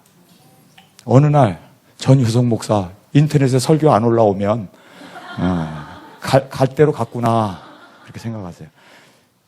하나님의 말씀을 있는 그대로 전하고 하나님의 있는 그 말씀대로 순종하고 살다가 말씀 그대로 죽었구나. 저는 이것이 저에게 있어서는 최고의 영광입니다. 제가 여기 한국에 나오기 전에 생시 같은 꿈을 꿨어요. 새벽 2시에 완전 무장한 미국 군인들이 그냥 발로 문을 걷어차고 들어오더라고요. 그들이 총을 나한테 딱 겨누더라고요. 완전 무장한 군인들이에요. 내가 잠을 자는데 새벽 2시니까 잠을 자는데 이건 너무너무 아주 너무너무 리얼한 꿈이었어요. 잠을 자는 저에게 팍팍 찌르면서 깨우더니요. 양쪽에서 군인 3명이 들어와가지고 두 사람이 제 어깨를 딱 잡는 거예요. 그러면서 끌고 가는 거예요. 그래서 내가 왜 어디를 가냐고, 왜 끌고 가냐고, 옷도 입어야 되고, 지갑도 가져야 되고, 여러 가지 신분증도 가져야 되는데 왜 끌고 가냐고 그랬더니요. 반항한다고 총대로 저 어깨를 찍더라고요. 근데 팍 찍는데 진짜 찍힌 것처럼 제가 거기서 완전히 꼬꾸라졌습니다. 그랬더니 질질질 끌더니 집 앞에 세워있는 군용 버스에다 실어버리는 거예요. 근데 거기 들어가 봤더니 벽인들 몇 명, 그리고 소수인들 몇 명, 거기에 저처럼 끌려가지고 앉아있더라고요. 소스라치게 이제 놀라가지고 무릎 꿇고 하나님 앞에 기도했어요. 하나님, 이것이 실제로 일어나지 않기를 원합니다. 이게 마귀의 장난이라면 주님 물리쳐 주시고, 아버지 하나님 정말 순교해야 할 일이라면 아버지 하나님이 이때도 주님만 바라보게 해주세요 하고 기도를 하는데 그 다음부터 잠이 안 오는 거예요. 이게 너무 리얼한 꿈이었어요. 어깨를 맞으니까 진짜 결려요. 막 그 의도 맞은 것이. 이거 그래서 이제 계시록 책도 써야 되고 그래서 제 방에 가가지고 계속 그 새벽 2시에 일어나서 계시록 책을 쓰고 있었습니다. 저희 어머님이 선교지에 가 계신 저희 어머님이 92세 난 분이 나는 병들어 죽지 않겠다. 나는 양로병원에 들어가가지고 그렇게 죽지 않겠다. 나는 선교지에서 죽겠다. 92세 난 사람이요. 저희 어머님이 선교지에 가서 선교를 하고 계세요. 저는 그런 위대한 어머님을 두고 있는 분입니다. 근데 저희 어머님이 그 다음 날 이제 선교지로 떠나기 전에 저를 위해서 기도하다가 새벽 2시에 꿈을 꾸셨다는 거예요. 새벽 2시에 똑같은 시간에 똑같은 꿈을 꾼 거예요. 그러면서 효성아, 너 군인들이 와서 잡아가더라. 야, 너에게 무슨 일이 있냐? 이러시는 거예요. 그래서 어머니, 글쎄 나도 그 꿈을 꿨어요. 야, 너 말씀을 전해야 되는데 한국 가라. 그래서 제가 온 거예요, 지금. 저 살려고 온 게 아니라 복음 전하다가 때가 되면 전 그렇게 정말 죽을 거예요. 정말 죽음을 각오하고 살고 있습니다. 저는 죽는 것에 대해서 두려운 사람이 아니에요. 이미 저는 한번 죽었었어요. 제 간증 들어보셨습니까? 네, 들어보셨어요? 아니요? 그러면 1시간이 걸리는데. 제가 어렸을 때요, 교회를 가기 전에 중학교 시절에 제주도에서 이제 교회를 개척하고 그 당시에는 전기도 없고 돌짝밭이었어요. 그래서 이제 교회 가기 전에 호롱을 딱 끄고 그 호롱불을 들고 이제 교회를 가야 되는데 빨리 얘기할게요. 그런데 가족들은 이제 세수하고 저녁 설거지도 하고 뭐 이렇게 준비하는데 저는 램프를 가져갈 등불을 다 준비를 해놓고 일찍 기다리고 있었어요. 그런데 좀 심심하더라고요. 그때 한참 젊은 때여서 절대 따라하지 마세요. 어린아이들 절대 따라하지. 이거 큰일 납니다. 그래서 이렇게 보니까 앞에 노란 빨랫줄이 있었어요. 너무 단단한 빨랫줄이에요. 거기 빨래를 걸어서 이제 그 눅눅한 빨래들을 말리는 단단한 빨랫줄이었습니다. 철봉처럼 아주 단단하게 나무와 나무 사이를 묶어놓은 그런 빨랫줄이었습니다. 그래서 점프를 딱 하고 딱 잡았어요. 그리고 제가 어린 나이에 절대로 자살하려고 했던 건 아니에요. 저는 자살할 생각 없었던 사람입니다. 땡겨갖고 목을 딱 걸었어요. 그리고 딱 1분만 있다가 내려오자 이렇게 생각한 거예요. 그래서 이제 쉬기 시작했습니다. 하나, 둘, 셋, 넷, 다섯 이렇게 좀 빨리 쉬었어요. 왜냐하면 오래 있으면 죽을 수 있으니까. 그래서 한참 쉬는데 54까지 쉬었어요. 이제 한 6번만 더 쉬면 내려오는구나.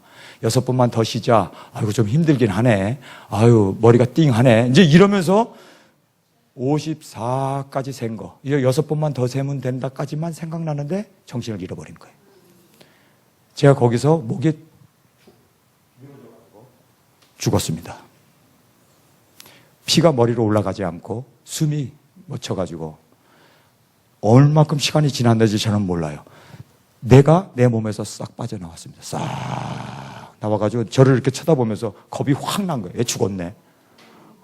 내가 내 몸을 보면서 막 흔드는 거예요. 근데 손이 쑥쑥 들어가요. 어머니 나 살려줘 하고 소리 지르는데 소리는 내가 들리는데 다른 사람은 못 들어요. 문이 걸어 잠겨있는데 쑥 들어가는데 내 몸은 들어가는데 막 사람들 보고 끌어갖고 나를 좀 끼내달라고 그러는데 사람들은 나를 몰라요.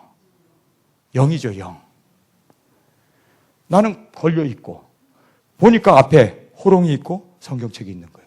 그런데 보니까 저쪽에서 저 화장실 뒤에 시커먼 데가 있었어요. 깜깜한 밤이었으니까. 근데 거기서 후드를 쓴 두 사람이 나를 잡으러 쫓아오더라고요.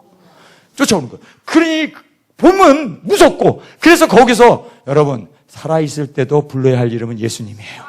죽어서도 불러야 할 이름은 예수님이더라고요. 그 두려움 가운데 거기서 제가 예수님하고 소리 질렀어요. 예수님 도와주세요. 어머니도 못 듣고 뭐 내 자신을 끄집어내려고 그래도 끄집어내지도 않고 두 놈이 나를 잡으러 쫓아오고 막이더라고요. 막 시커먼 놈들이에요. 후드를 뒤집어 쓰고 쫓아오는데 야 이거 난 여기서 죽었구나. 쟤네들한테 잡히면 끌려갈 것 같아가지고 거기서 예수님을 불렀어요. 예수님. 여러분 살아서도 예수님 부르시기 바랍니다. 사람은요 살아온 방식대로 죽어요. 여러분이 술술하다가 죽어가지고도 술 좋아 그러고 죽는다니까. 어떤 사람은요 바쿰이라고 하는 이 프랑스 상인은 죽으면서 뭐라고 했는지 오늘 매상이 얼마야? 아니 죽는데 매상을 왜 찾아? 나폴레옹은 어떻게 죽었는 줄 아세요? 나폴레옹은 사령관 부르다가 죽었어요. 자기가 살아온 방식대로 죽어요. 여러분이 예수님을 살아서 부르던 사람은 죽음과 그 두려움 가운데 어두움 가운데 마귀가 우리를 채가려고 할 때도 예수님을 부르짖고 예수님을 바라보고 예수님 외에는 우리가 천하의 구원 얻을 다른 이름이 없다는 것을 저는 거기서 확실히 깨달았습니다. 예수님입니다. 예수님을 우리가 불러야 되고 예수님을 바라봐야 되고 예수님만이 우리의 유일한 메시아이시고 구원자이시고 우리의 정말 그 어려운 가운데 우리를 인도해 주시는 하나님이셨던 것을 저는 기억합니다. 예수님 하고 부르는데 제가 그 밝은 빛을 보고 쫓아 올라간 거예요. 쭉 올라가면서 이 세상에 태어나서 지금까지 있었던 일이 필름 돌아가는 것처럼 다 머리에 기억나더라고요. 저는 제가 죽어 있는 것도 봤지만 우리 어머님이 해산의 고통을 통해서 제가 태어나는 것을 저는 목격했어요. 저희 아버님이 더운 물 가져오라 큰 누나한테 그러더라고요. 그러니까 큰 누나가 여고생인데 나와가지고 더운 물을 가져오라. 그러니까 그 펄펄 끓는 물에다가 가위를 탁 집어넣더라고요. 엿장수처럼 생긴 가위예요. 다 기억나요. 탁 집어넣더라고요. 그더니 제가 태어나니까 배꼽을 묶고는 딱 자르더라고요. 아주 잘 잘라서.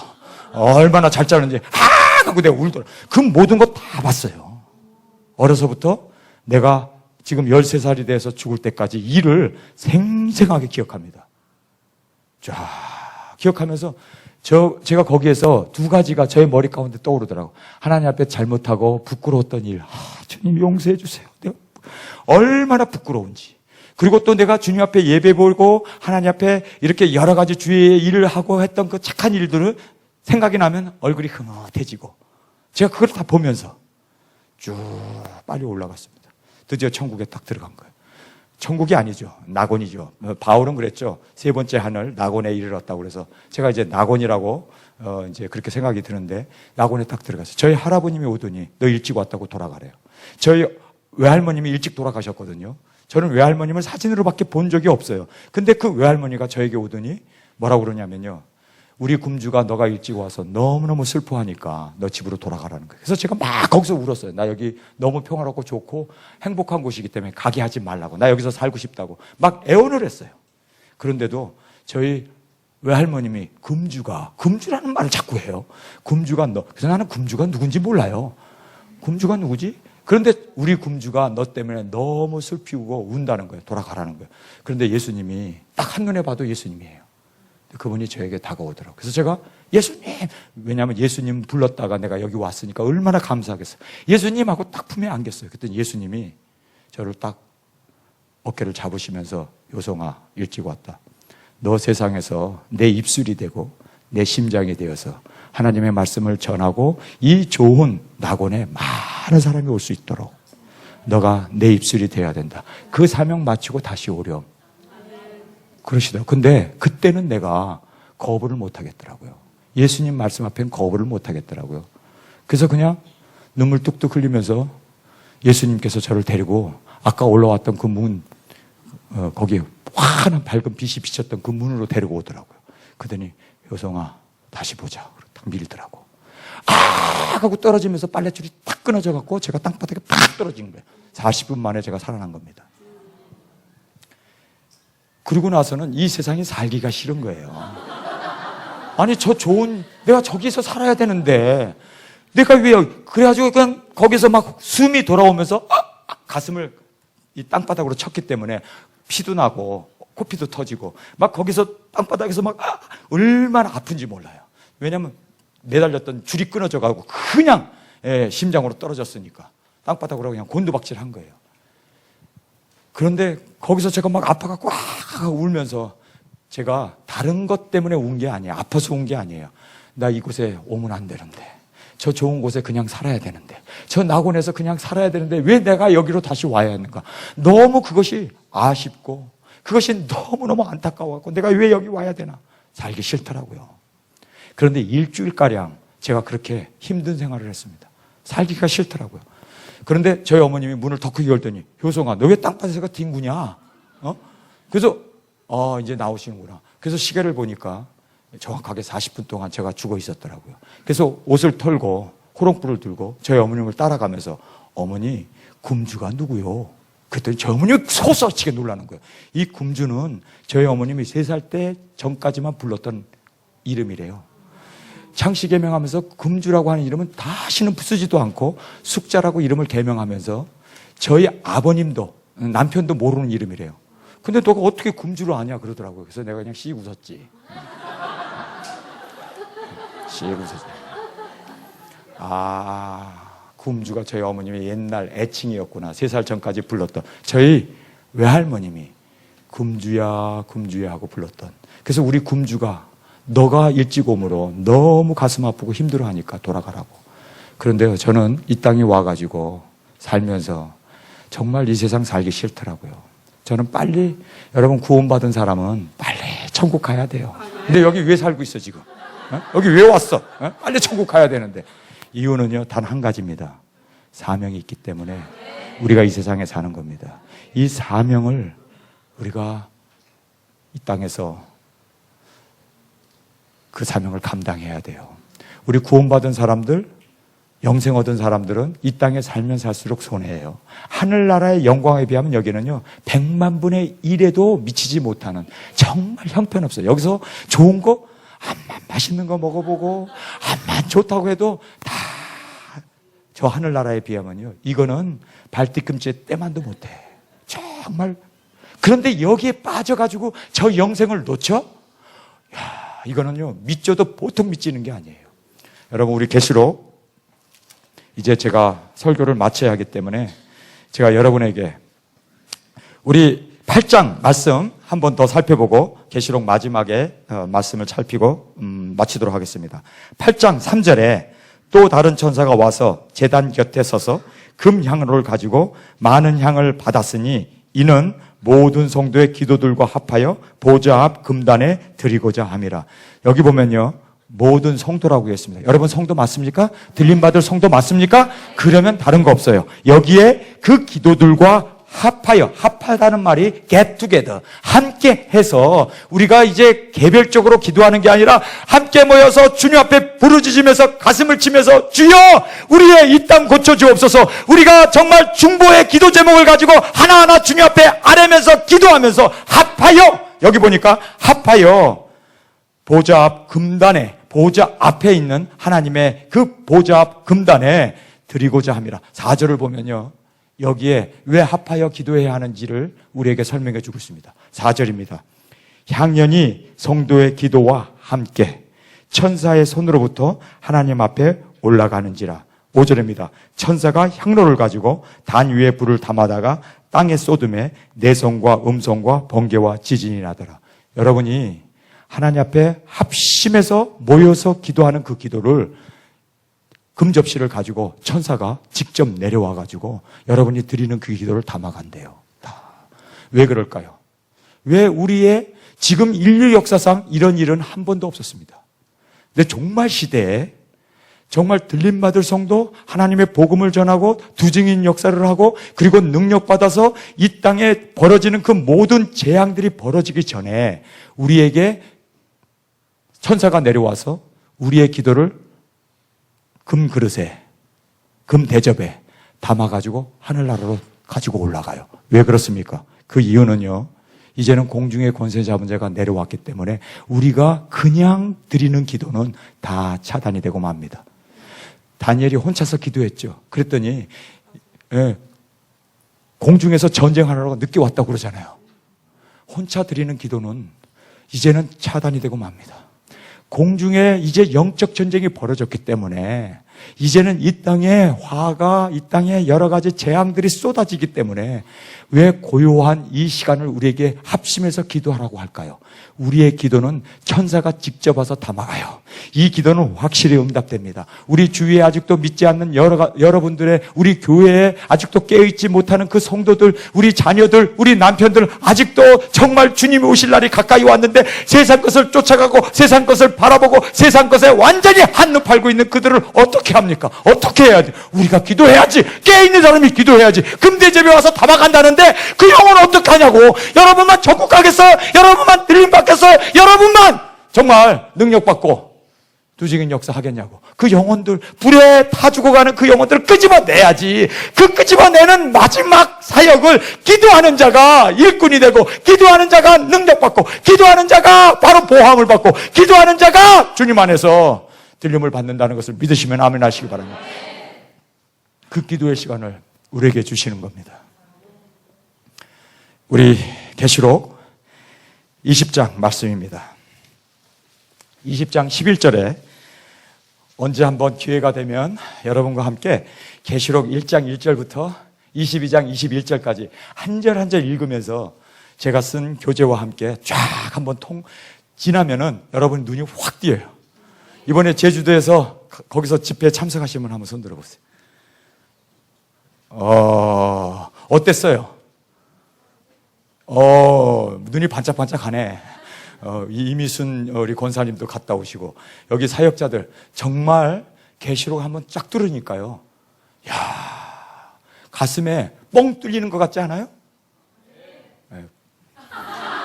안 갔다 오고 아멘 하면 안 되지.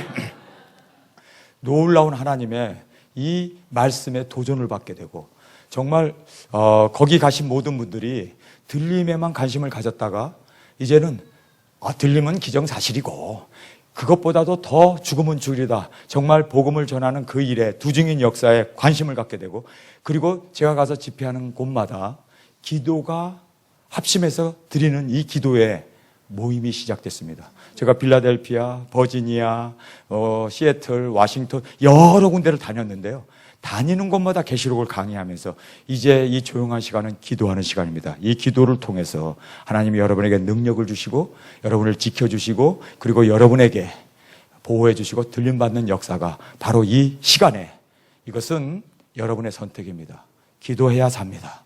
기도하는 자를 하나님이 지켜주시고 보호해주시고 그리고 능력 주십니다. 저는 그것을 전할 때마다 모든 사람들이 아멘 아멘 하면서 30명 또 어떤 목사님은 우리 교회를 열어서 기도하겠습니다. 그리고 기도 무리들이 지금 전국에서 일어나고 있습니다. 제가 이 기도 운동을 한국에 불을 붙이기 위해서 온 거예요. 여러분, 이 교회가 이미 기도 운동이 일어나고 있고, 그리고 여러분이 이 서울에 사시는 분들은, 저기 인천에 사는 분은 마가다락방, 그리고 방주교회가 있고, 이 서울은 또 여기가 있고, 여러분 정말 가까운 데 가서 기도해야 돼요. 기도할 때 하나님이 인을 치십니다. 기도하는 자를 지켜주십니다. 지금 이거 메리스라고 하는 이런 이상한 질병이 도는데, 여러분 하나님의 인만 받으면 하나님이 여러분 지켜주세요.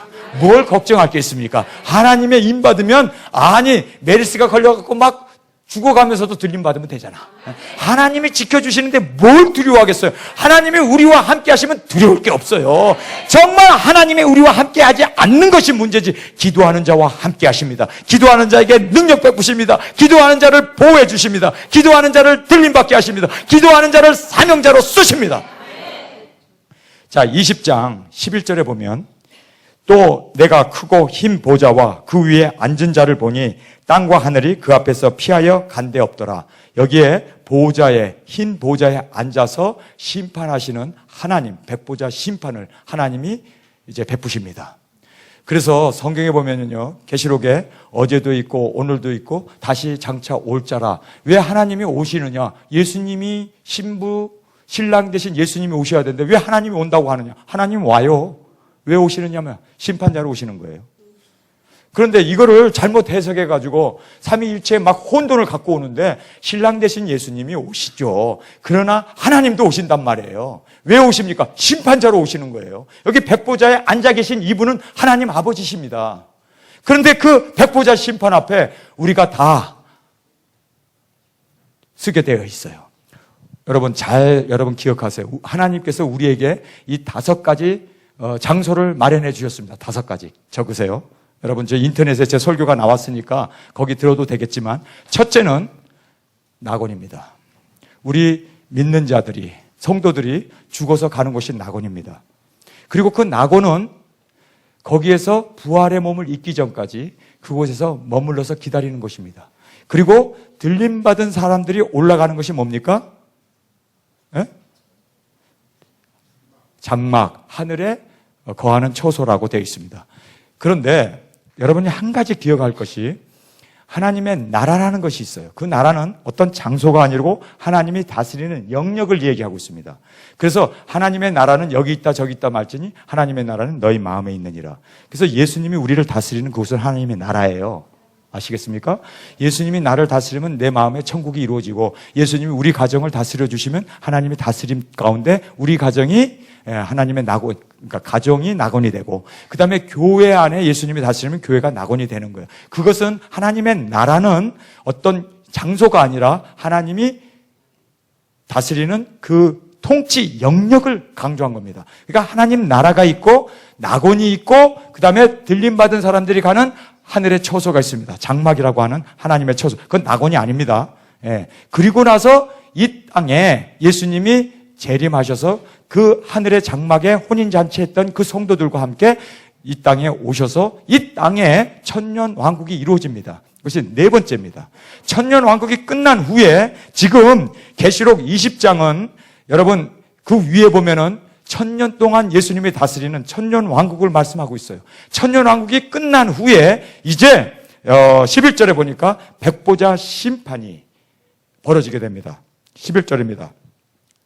또 20장 11절, 또 내가 크고 흰 보좌와 그 위에 앉으신 자를 보니 땅과 하늘이 그 앞에서 피하여 간데 없더라. 12절에 또 내가 보니 죽은 자들이 물론대손하고 그 보좌 앞에 섰는데 책들이 펴 있고 또 다른 책이 펴졌으니 곧 생명책이라. 죽은 자들이 자기 행위를 따라 책들에 기록한 대로 심판을 받았더라. 여기 보면요, 백보자 앞에 우리가 죽은 후에, 히브리서에도 그렇게 되어 있죠. 사람이 죽는 것은 정하여진 것이요 그 후에는 심판이 있다고 그러잖아요.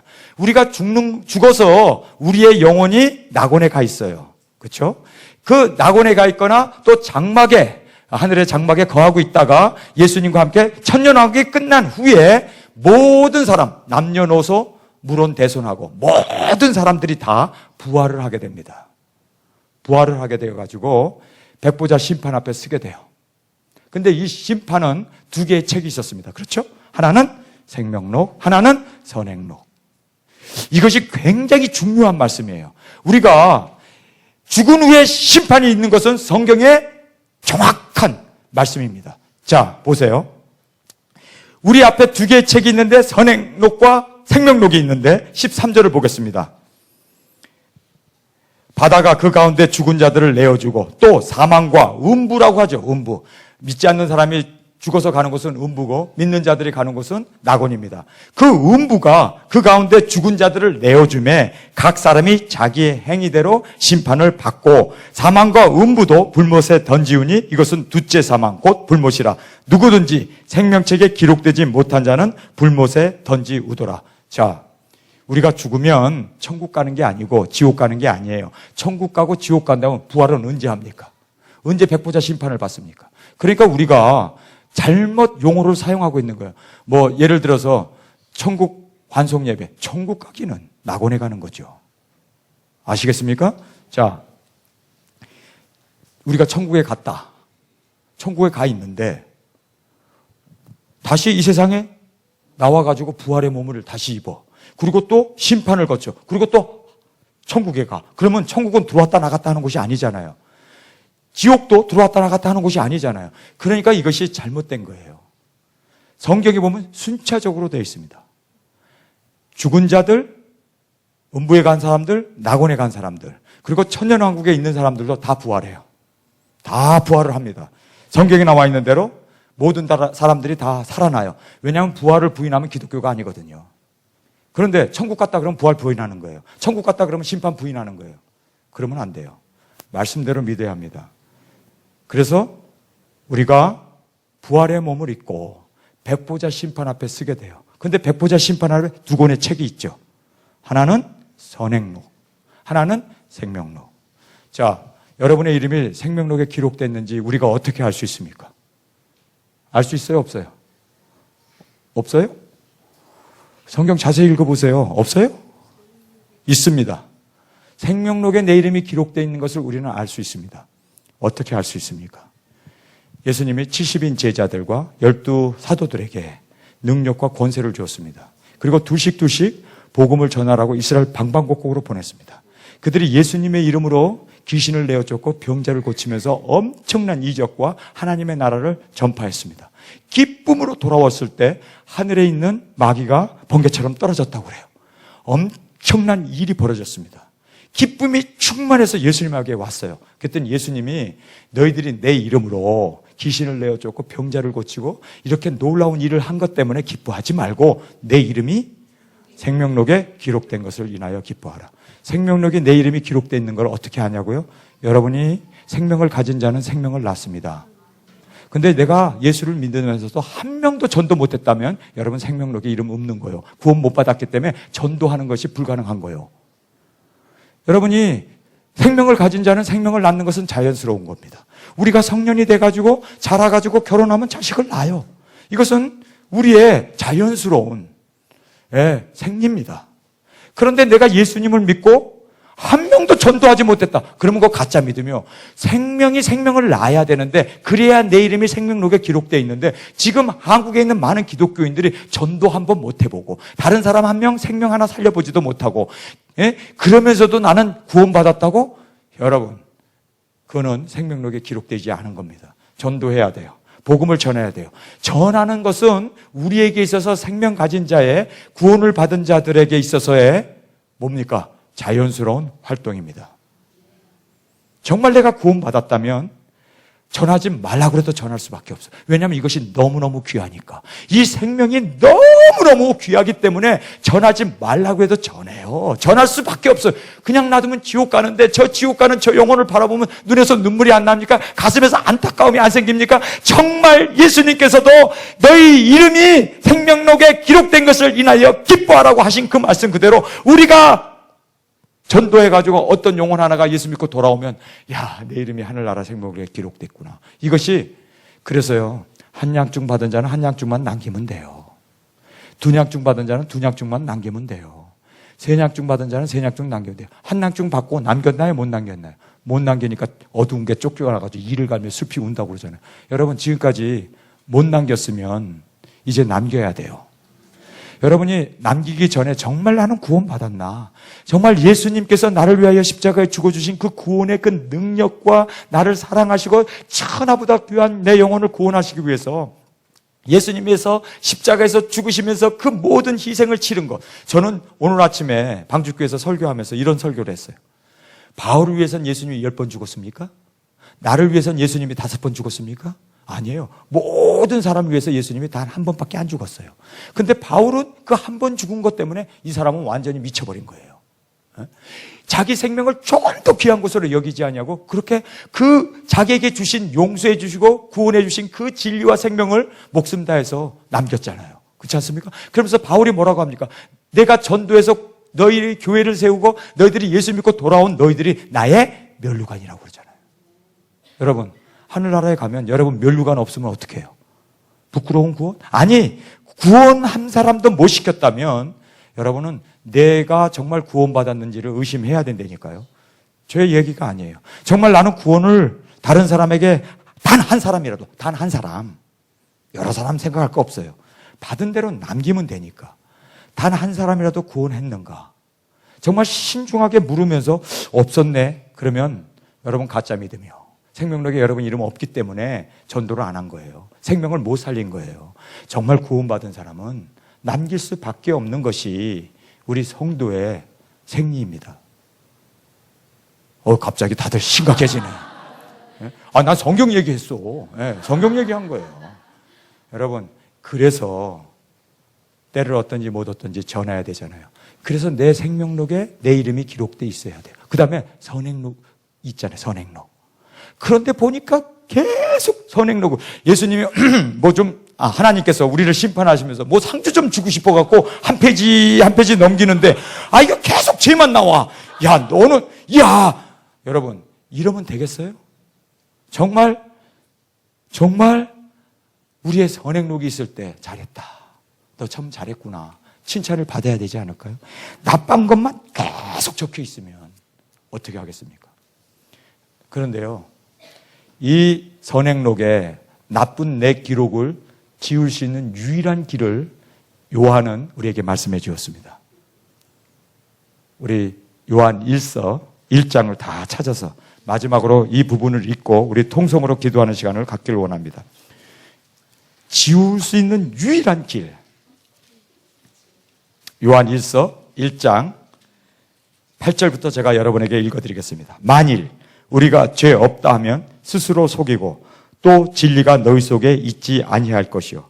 만일 우리가 우리 죄를 자백하면 저는 미쁘시고 의로우사 우리 죄를 사하시며 모든 불의에서 우리를 깨끗게 하실 것이요. 선행록에 잔뜩 죄만 기록되어 있는 거 여러분 부끄럽잖아요. 이거를요 예수 그리스도의 보혈로 지워야 돼요. 그런데 그 지우는 그 지우개가 자백이었습니다. 이 자백이라는 말은 내가 죄인입니다 하고 인정하는 거예요. 내가 인정하지 않으면 하나님 거짓말하는 자로 만드는 거예요. 근데 내가 하나님 나는 죄인입니다. 나는 정말 주님 앞에 꼬꾸라질 수밖에 없는 정말 이 세상에 가장 가난무도한 죄인입니다. 제가 이 설교를 아프리카에서 했어요. 그랬더니 한 애기 엄마가 1살 난 아이를 등에다 업고 막 뛰어 올라오더니 막 울면서 뛰어 올라오는 거예요. 내 마이크를 팍 뺏어버리더라고요. 저는 설교하다가 마이크 뺏긴 적이 처음 그때밖에 없어요. 탁 뺐더니 그냥 막 퐁퐁퐁퐁 울면서 이 아기는 옆집 아저씨하고 간음해갖고 생긴 아이라고.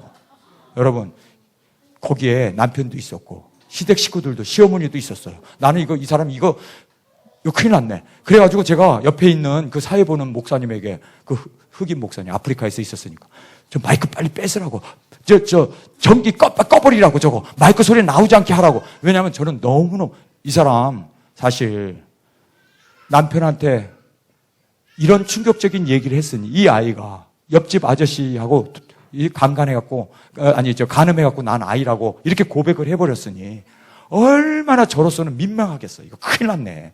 시댁 식구들이 다 앉아 있는데, 남편도 있는데, 그 시누이도 있고, 아이고, 이 사람은 이제 완전히 쫓겨나는구나. 이제는 이혼 당하는구나. 이제 이 여자는 과부가 되는구나. 과부가 아니지, 뭐라고 그래요. 예. 와, 저는요, 너무너무 불안한 거예요. 그래서 꺼버리라고 그랬어요. 뺏으라고 그랬어요. 그랬더니 그 목사님이 눈물을 뚝뚝 흘리면서 뭐라고 그러는지 아세요? 목사님, 천국 가고 죄 자백하고 그 여자가 죄인으로 사람들에게 낙인 찍히더라도 세상 사람들은 이해하지 못하고 세상 사람들은 그를 죄인이라고 그렇게 붉은 글씨를 그 몸에 씌워진다 할지라도 죄 사함 받고 영혼 구원 받는 게 더 중요하지 않아요? 그 얘기를 하더라고요. 제가 막 부끄럽더라고요. 그래, 우리는 너무 체면, 가면을 쓰고 있어요. 우리는요, 정말 너무 마치 나는 의인인 것처럼, 나처럼 살라고 그래. 정말 속은 팍팍 썩어 있고, 우리 안은 막, 썩은 시체 냄새가 나는데도 우리는 그렇게 치장하고 살고 있어요. 여러분, 영혼 구원을 위해서 가면 벗어 던져야 돼요. 고백해야 돼요. 나 죄인이라고 울며 불며 주님 앞에 꼬꾸라져야 돼요. 그래서 영혼을 얻는 것이 더 낫지 않을까요? 근데 이 자매가 거기서 막 울면서 막 고백을 하는데 저는 가슴이 덜컥덜컥했어요. 그러더니 이 자매가 이제 고백할 거 다 고백했는지 그리고 자리로 돌아가는데요. 저는요, 너무 충격적인 장면을 봤습니다. 아프리카 사람들이요, 우리보다 더 믿음이 고귀하더라고요. 아내가 오니까 남편이 껴안고 고맙다고 막 우는 거예요. 시엄마도 울고 거기에 둥그렇게 서가지고 너 이제 천국 가게 되어서 고맙다고. 야, 영혼을 사랑할 줄 알더라고. 여러분, 우리가 한 영혼이 주 앞에 돌아오면 천국에서는 잔치가 벌어지잖아요. 정말 우리가 그렇게 애타게 주님 앞에 통해 자복하면서 울면서 그렇게 자백하면 하나님께서 미쁘시고 의로우사 우리의 죄를 사해 주신다고 하셨는데 왜 체면 때문에 안 나오냐고. 왜 그러한, 여러분, 우리는요, 사람은 속일 수 있어도 하나님 못 속이잖아요. 하나님을 어떻게 속입니까? 그 자매가 고백하고 내려가자마자 이번에는 어떤 청년 하나가 막 단으로 뛰어 올라더니 마이크를 또 뺏는 거예요. 그러더니 뭐라고 얘기하냐면 자기가 타고 온 저 자전거는 그 가게, 저 아래에 있는 마을에 있는 가게에 세워있는 자전거 훔쳐 타고 온 거래요. 자기가 훔친 거래요. 그러면서 돌려주겠다고 그러고 막 우는 거예요.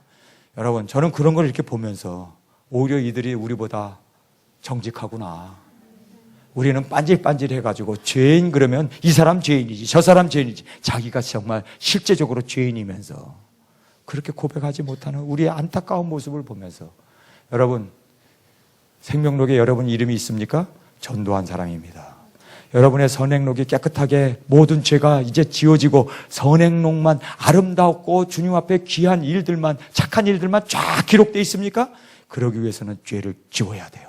그리고 착한 우리의 행실을 그곳에 많이 기록해가지고 상급받는 저와 여러분이 될 수 있기를 간절히 주님의 이름으로 축원합니다. 우리 이 시간에 통성으로 기도하겠습니다. 우리 목사님 나와주셔서 정말 우리 함께 주님 앞에 가슴을 치면서 우리 통해 자복하면서, 주님, 아니 여러분, 지금이 은혜 받을 때요, 지금 회개할 때요, 이제 우리에게 시간이 반 시간밖에 안 남았다니까요. 안타깝게 주님 앞에 부르짖을 수 있는 시간도 반 시간밖에 안 남았어요. 우리의 부르짖는 이 합심하여 드리는 기도를 천사가 와서 대접에 담아간대요. 금대접에 담아서 아버지 보좌 앞에 가지고 올라간다는데 무엇을 주저하겠습니까? 이 시간에 우리 주님 앞에 부르짖읍시다. 주님 앞에 통해 자복하면서 주님 앞에 나가는 우리의 시간이 되기를 원합니다. 이 시간에 주여 주여 세 번 우리 함께 부르짖으면서 우리 함께 통성으로 기도하겠습니다. 주여